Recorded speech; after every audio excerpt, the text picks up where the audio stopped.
Kisah para sufi hebat. 1. Sahl Al-Tustari minum susu kambing. Sahl Al-Tustari. Nama lengkapnya Sahl bin Abdullah bin Yunus bin Isa bin Abdullah bin Rofi Al-Tustari, memiliki nama kunyah Abu Muhammad. Sahl Al-Tustari memilih hidup dalam kemiskinan. Al-Tustari sebagaimana yang melekat pada namanya dinisbatkan pada kota Tustar, kota besar di Khurasan. Dalam Tabakat Al-Sufiyah tidak disebutkan tahun kelahirannya, sementara kematiannya sekitar tahun 283 H. Ada juga yang berpendapat 293 H, namun yang paling kuat adalah 283 Hijriah. Dalam banyak riwayat, dikatakan Sahl Al-Tustari ini memiliki karamah bisa berjalan di atas air. Seperti yang ada dalam catatan Fariduddin Attar di Tazkirah Al-Aulia, halaman 330. Syekh Abu Ali Al-Dakat mengatakan bahwa Sahl Al-Tustari memiliki banyak karamah akan tetapi ia menyembunyikannya pada halayak. Salah satu karamah Sahl Al-Tustari yang penulis anggap aneh dan nyeleneh, yaitu ihwal Sahl Al-Tustari yang minum susu kambing. Kisah ini diriwayatkan dari Abu Fad Ahmad bin Imran Al-Harawi. Abu Fad mendapatkannya dari cerita-cerita para sahabat Abu Al-Abbas Al-Hawas. Al-Kisah. Ada seseorang yang ingin mengetahui rahasia kekuatan Sahl Al-Tustari dalam beribadah. Orang ini penasaran, kira-kira Sahl Al-Tustari ini makan apa? Adakah dia kuat sekali ibadahnya? Orang ini lalu bertanya kepada orang-orang terdekat Sahl Al-Tustari. Namun jawaban orang-orang terdekat Sahl Al-Tustari tidak dapat memuaskan orang yang penasaran ini. Bahkan diriwayatkan orang-orang terdekat Sahl Al-Tustari tidak memberikan jawaban sama sekali.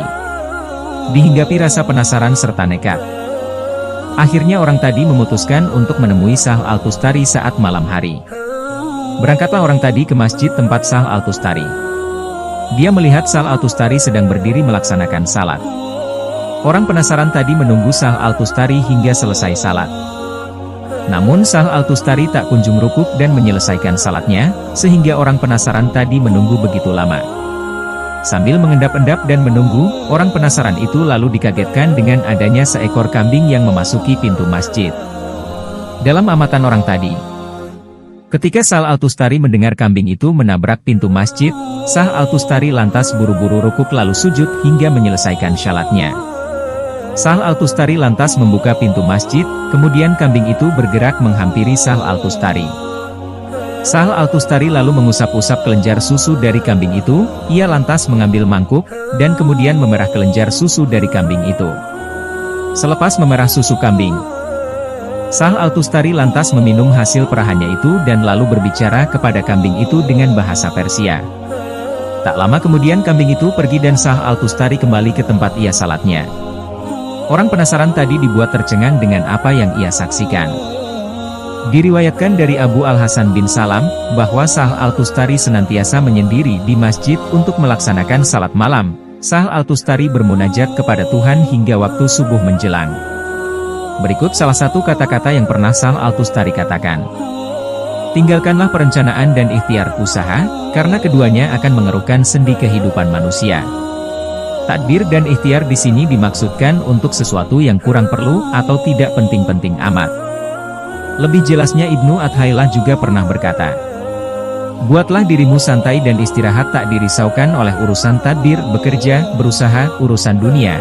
Sebab apa yang sudah dikerjakan orang lain, tak ada gunanya engkau mengerjakannya sendiri untuk dirimu. 2. Bishr bin Al-Harits sang sufi kaki telanjang. Bishr bin Al-Harits, sufi kelahiran kota Merv di tahun 767 M. Memiliki kunyah Abu Nasr, dan mendapat julukan Al-Hafi, orang yang kaki telanjang.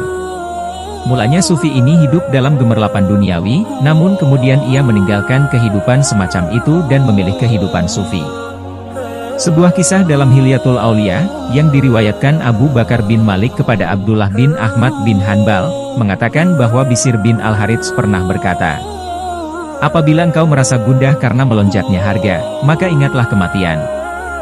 Karena hal itu dapat menghilangkan kegundahan.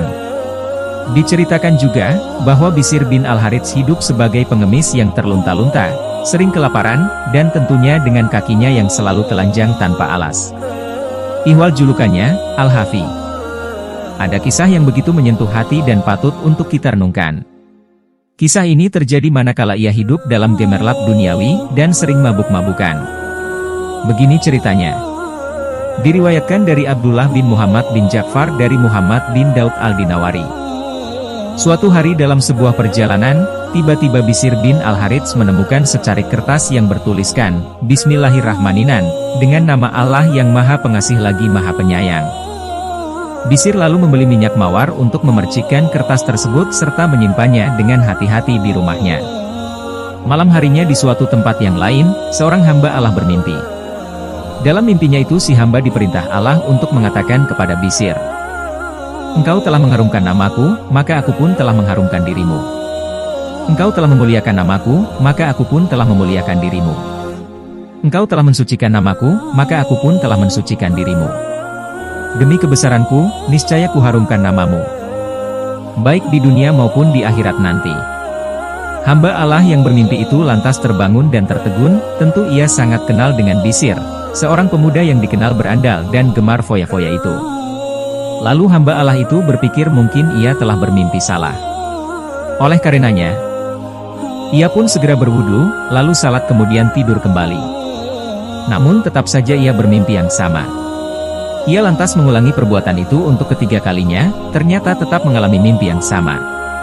Subhanallah, berarti ini adalah mimpi yang benar, ujarnya hamba Allah tadi dalam hati. Keesokan harinya ia pergi mencari Bishr bin Al-Harits. Dari seorang yang ia temui, ia mendapat jawaban bahwa Bishr bin Al-Harits sedang berada di pesta buah anggur.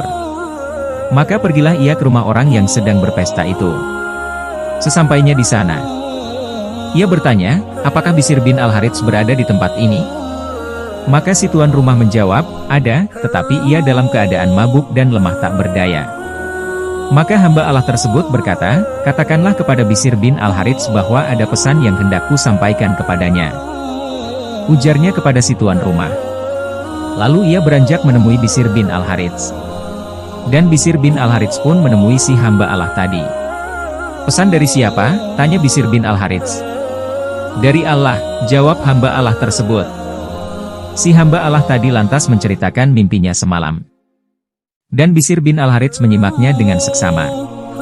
Bishr bin Al-Harits terkejut dengan air mata yang terus saja berlinang. Menurut riwayat saat itu kondisi Bishr bin Al-Harits sedang telanjang kaki. Bila ditanya, Bishr, apa sebabnya engkau tak pernah memakai alas kaki? Jawabnya adalah, ketika aku berdamai dan bertaubat kepada Allah, aku sedang telanjang kaki. Sejak saat itu aku malu mengenakan alas kaki. Dan bukankah Allah yang Maha Besar telah berfirman, Aladzi jalalakum al-arda firasya. Dia, Allah, telah menciptakan bumi sebagai permadani untukmu. Dalam tafsir Jalalain dan tafsir Al-Muyassar firasya di sini berarti permadani yang memiliki manfaat untuk mempermudah penghidupan manusia di atas bumi.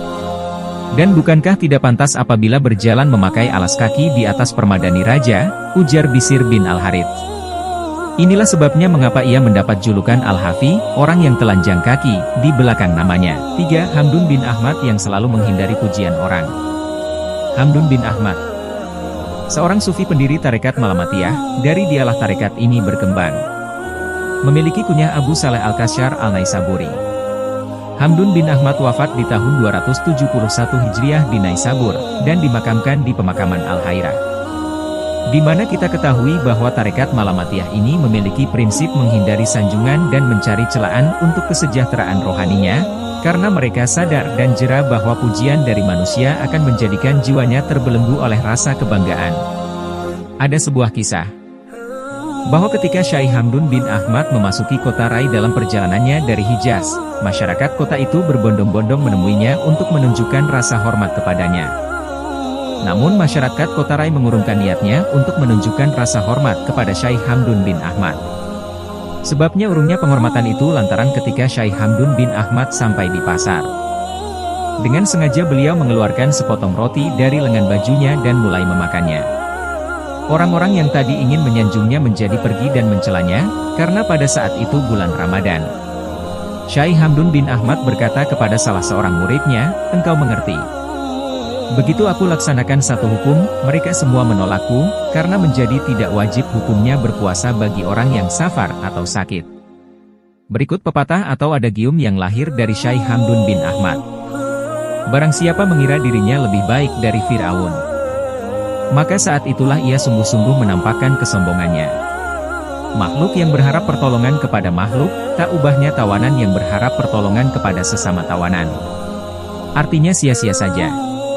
Tidak sepantasnya seorang hamba cemas akan musibah, kecuali jika ia ragu akan Tuhannya. Begitulah cara Syekh Hamdun bin Ahmad menjalani laku sufinya. Ia mencintai Tuhannya dengan tidak sekalipun berpaling kepada yang lain, termasuk pujian orang. Syekh Hamdun bin Ahmad sangat sadar pujian dari manusia akan menjadikan jiwanya terbelenggu oleh rasa takjub, ujub dan takabur. 4. Ahmad bin Abi Al-Hawari membuang koleksi bukunya. Ahmad bin Abi Al-Hawari, sufi yang mendiami di Baghdad. Dilahirkan dari keluarga yang mengamalkan zuhud dan wara. Saudaranya bernama Muhammad bin Abi Al-Hawari, bapaknya bernama Abu Al-Hawari dan anaknya bernama Abdullah bin Ahmad bin Abi Al-Hawari. Ahmad bin Abi Al-Hawari meninggal sekitar tahun-tahun 230 Hijriah. Berikut ini kata-kata masyhur yang pernah Ahmad bin Abi Al-Hawari katakan. Men nazara ila dunya nazara iradatin wa hubbin laha'a, ahrajallahu nura al-yakini wa azuhdi min kalbihi. Barang siapa melihat dunia dengan pandangan penuh hasrat dan kecintaan kepada dunia, maka Allah akan mengeluarkan cahaya keyakinan dan kesuhudan dari hatinya. Sebuah perlakuan aneh terhadap buku-buku pernah Ahmad bin Abi Al-Hawari amalkan, di mana pada saat itu ia membuang buku-buku yang ia miliki. Kisah ini diriwayatkan dari Muhammad bin Husain bin Musa dari Muhammad bin Ja'far bin Madhar dari Ibrahim bin Yusuf di dalam Hilyatul Aulia. Suatu ketika Ahmad bin Abi Al-Hawari membuang buku-buku yang ia miliki, sambil tetap melemparkan bukunya. Ahmad bin Abi Al-Hawari terus saja mengomel, sebaik-baik petunjuk adalah kamu, buku-buku, namun kini aku sudah wusyul sampai kepada Allah, maka mustahil jika aku tetap saja sibuk denganmu, buku-buku.